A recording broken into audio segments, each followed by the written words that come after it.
For my second year students, subject pharmacology, lecture 6 sedatives and hypnotics. Sedatives ऐसे pharmacological agent होते हैं जिन्हें administrate करा दिया जाए तो वो एंजाइटी, स्ट्रेस और टेंशन में रिलीफ देते हैं।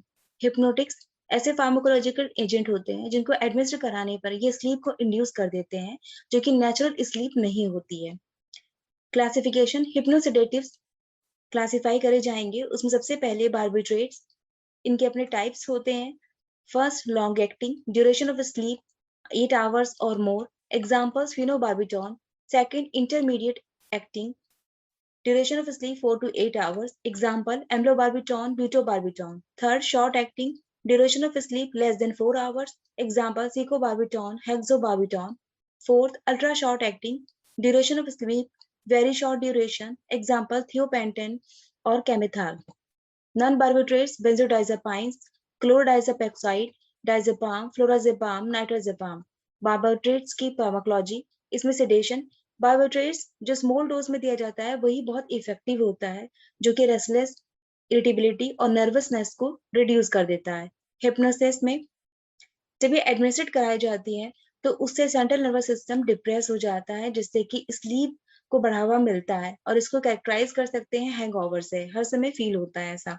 Anti epileptic barbiturates effectively control करते हैं एपिलेप्सी के कन्वर्जन को और टिटनेस को। रेस्पिरेशन कंट्रोल होती है न्यूरोजेनिक ड्राइव, जो कि मेडिएटेड होता है रेटिकुलर सिस्टम से। Hypoxic drive carotid aortic receptor के थ्रू मेडिएटेड होगी। केमिकल ड्राइव प्लाज्मा जो CO2 कॉन्सेंट्रेशन होता है कार्बन डाइऑक्साइड का, उस पर डिपेंड करती है। कार्डियोवास्कुलर सिस्टम बार्बिट्राइट प्रोड्यूस करती है ब्लड प्रेशर के फॉल होने में और डिक्रीज कर देती है जिससे कि हार्ट रेट को।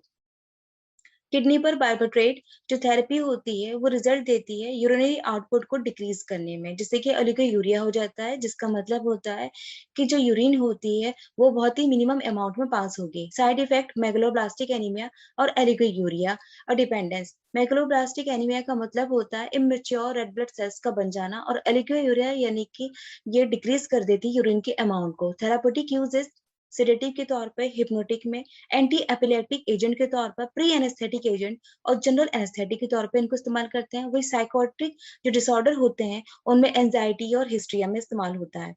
Preparation barbiturates, phenobarbitone Gardenal Luminal 30 mg 60 mg tablet orally ली जाएगी। Butobarbitone Soneryl 100 mg tablet orally होगी। Amylobarbitone Amytal 60 mg tablet oral होगी। बार्बिट्रेट्स जो कि पॉइजन होंगे, कॉज करेंगे ड्रग ऑटोमेटिक्स को, एक्सीडेंटल ओवरडोज जो कि ड्रग एडिक्ट से ली जाती है, सुसाइडल इंटेंशन के तौर पर। Symptoms marked excitement, renal failure, pulmonary oedema, cardiac irregularities, respiratory failure. Treatment hospitalisation या फिर गैस्ट्रिक लेवल जब कराया जाता है, जब भी पेशेंट के अंदर इनकी जो क्वांटिटी होती है ज्यादा हो जाती है, यानी कि ओवरडोजिंग जब हो जाएगी, तो वहां पर ये पॉइजन का काम करती हैं, जिससे कि कुछ घंटों में ही ये इंजेक्शन करा जाता है। जब ये ले ली जाएगी तो 4 घंटे का केवल समय होता है, जिसमें पेशेंट को हॉस्पिटलाइज, अगर पेशेंट कॉन्शियस के स्टेज में है तब उसे 4 घंटे में ही उसके पेट से जो होते हैं पॉइजन को बाहर निकाला जाएगा। पेशेंट को हॉस्पिटलाइज करा जाता है और इंड्यूस करने वाली जो चीजें होती हैं वॉमिटिंग को, वो होती है एपिकैप की सिरप होगी या फिर सॉल्ट सोल्यूशन होगा, जिससे कि वॉमिटिंग करवाने पे सारा पॉइजन बाहर आ जाए। पेशेंट अगर अनकॉन्शियस होता है तो सिंपल स्टमक जो वॉश होता है वो करवाया जाता है, गैस्ट्रिक जो कंटेंट्स होते हैं उनको रिमूव कराने के लिए। फोर्स डायलिसिस डायरेटिक्स जैसे मेडिसिन यूज की जाती है, मैनिटोल और फिरोसमाइड, इंक्रीज कर देती है यूरिन एक्सक्रीशन को। प्रोफाइलेक्टिक एंटीबायोटिक्स जो कि प्रिवेंट करती है इन्फेक्शन, एंटीबायोटिक्स को जिनका इस्तेमाल होता है ट्रैकेक्टोमी और कैथेटराइजिंग के परफॉर्मेशन में। पेरिटोनियल डायलिसिस में जो प्रमोट करते हैं बार्बिट्रेट्स के एक्सक्रीशन को। बेंजोडायजापाइन एक हिप्नोटिक एक्शन होता है जो कि प्रोड्यूस करती है नेचुरल स्लीप को बिना किसी हैंगओवर के। जितनी भी बेंजोडायजापाइन्स होती हैं वो रिलीव करती हैं एंजाइटी में। बेंजोडायजापाइन एंटी कन्वर्जेंट होती हैं। ये एजेंट टॉक्सिक्स बहुत ज्यादा कम होते हैं, मतलब इनके अंदर जो पॉइजन या टॉक्सिकनेस होती है वो कम मात्रा में होती है। जैसे diazepam Valium compose 5 to 10 mg, फ्लोराजेपाम 15 to 30 mg, नाइट्रोजेपाम 15 to 30 mg।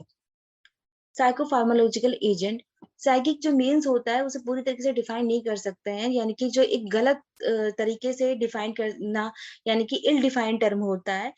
Psychic जो अफेक्टेड होता है बहुत सारी चीजों से, स्पेशली इसमें बिहेवियर चेंजेस देखने को मिलते हैं, जिसको हम नाम देते हैं साइकोसिस का। साइकोटिक जो टर्म होता है उसमें फार्माकोलॉजिकल जो टर्म्स होते हैं जो इंड्यूस करते हैं, ये साइकोसिस से इंड्यूस होते हैं, जो कि जैसे एग्जांपल में मॉर्फिन, नाइकोटीन, कैनाबिस और अल्कोहल। एंटी साइकोटिक ऐसी ड्रग होती हैं जिनसे, या फिर कह लें फार्माकोलॉजिकल ऐसे एजेंट होते हैं जो कि रिलीव कर देते हैं मेजर और माइनर साइकोसिस के जो सिम्टम्स होते हैं उनको। ट्रैंक्विलाइजर ऐसी एंटीसाइकोटिक होती है जिनको एडमिनिस्ट करा दिया जाए तो बिना किसी सिटेशन और हिप्नोसिस के अपना काम करती हैं। इसमें ट्रैंक्विलाइजर का मतलब ये हो गया जो कि रिलीफ देते हैं फियर में, एंजाइटी में और टेंशन में। क्लासिफिकेशन एंटीसाइकोटिक को क्लासिफाइड करा जा सकता है antipsychotics, neuroleptics, major tranquilliser. Mainly used होते हैं एक्सिनोफ्रेनिया में। Phenothiazine, chlorpromazine, rauwolfia alkaloid, reserpine, anti anxiety drug, anxiolytic, minor tranquilliser, इनका यूज करा जाता है एंजाइटी के स्टेट में। बेंजोडाइजापाम जो बेंजोडाइजापाइन से होती है, डाइजापाम में, ऑक्साजेपाम में इस्तेमाल होती है। एंटी डिप्रेसेंट मेनली यूज होती है जो कि ट्रीट करने में डिप्रेशन को। ट्राइसाइक्लिक एंटी डिप्रेसेंट इमिप्रेमाइन होंगी। मोनोअमीन ऑक्सीडेज इनहिबिटर्स होते हैं जो कि ट्रेनिलसाइप्रोमाइन होंगी। फिनोथाइजीन्स, क्लोरप्रोमाजाइन, ये फर्स्ट एंटीसाइकोटिक होती है जो कि यूज करते हैं सिजोफ्रेनिया के मैनेजमेंट में। क्लोरप्रोमाजीन जो कि एडमिनिस्ट्रेट कराई जाती है एक्सटर्नली। तो ये एग्रेसिवनेस जो होता है एक तरह का जो उत्तेजना होती है, जिसे हम एग्रेसिवनेस के नाम दे रहे हैं यहाँ पे, तो उसको रिड्यूस कर देती है। ये इसमें ट्रैंक्विलाइजिंग जो इफेक्ट होता है वो काम करता है इस तरह के जो इमोशंस होते हैं उनको। ये इमोशनल जो बस्ट आउटबस्ट होते हैं उनको रिड्यूस कर देता है, यानी जो साइकोमोटर होती है वो स्लोइंग हो जाती है।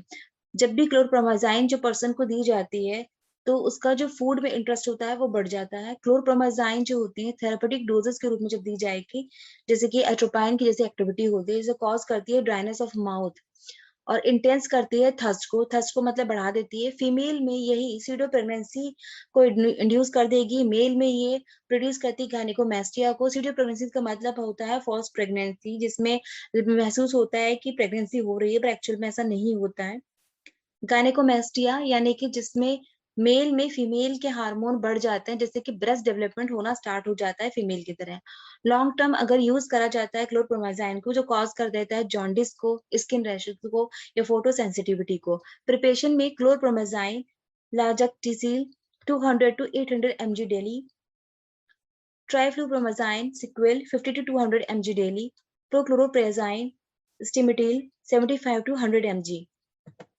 रावोल्फिया डेरिवेटिव्स, ये रेसरपाइन एल्क्लॉइड होते हैं जो कि बिलोंग करते हैं रावोल्फिया। इसको नाम दिया गया था डॉक्टर लियोनार्ड रावोल्फिया के नाम पर।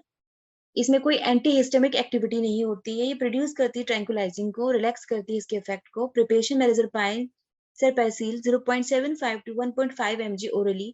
एंजियोलाइटिक कह लें या एंटी एंजाइटी की जो मेडिसिन होती है, जब भी इनको एडमिनिस्टर करा जाता है बॉडी में तो ये टेंशन, फियर और इन सब में रिलीफ देती हैं। साथ में नर्वसनेस जो होती है उसको रिमूव करती हैं।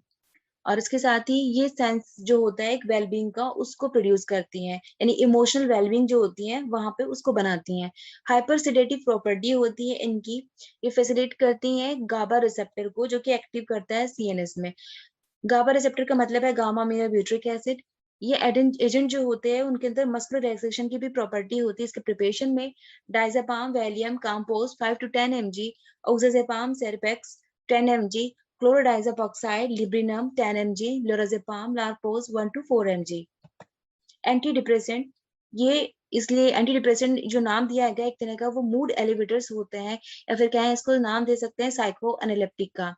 मोनो अमीन ऑक्सीडेज इनहिबिटर जो होते हैं प्रिवेंट करते हैं ऑक्सीडेटिव डीएमिनेशन कैटकोलामाइन को और सेरोटोनिन को, जो कि इंक्रीज करते हैं फंक्शनल अवेलेबिलिटी को।